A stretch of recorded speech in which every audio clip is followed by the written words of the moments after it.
Dalle feste lussuose agli incontri politici all'abbandono, passando per il saccheggio di Vatere e Caminetti da parte degli ex proprietari. La parabola di Villa Rodella ha avuto salite e discese al pari di una montagna russa nel corso degli anni. Ora l'ex dimora di Giancarlo Galan a Cintuganeo si appresta a vivere una nuova pagina della sua storia.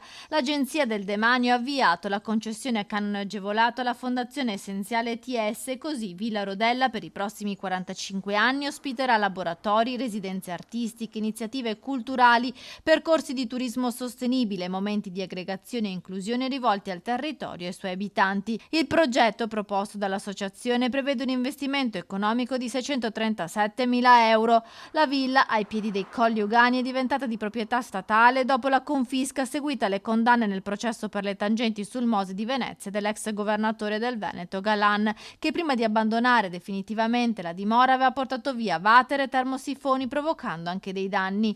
Villa Rodella fu edificata tra il 600 e il 700 e rappresenta un esempio di architettura veneta, testimonianza della tradizione delle ville patrizie sorte tra le colline e le campagne del territorio padovano. La sottoscrizione della concessione, grazie alla collaborazione tra pubblica amministrazione e terzo settore, vuole avviare finalmente il recupero e la rigenerazione di questo immobile sequestrato, patrimonio di una comunità, e che ora verrà messo a disposizione assicurando iniziative culturali, sociali, sostenibili e inclusive.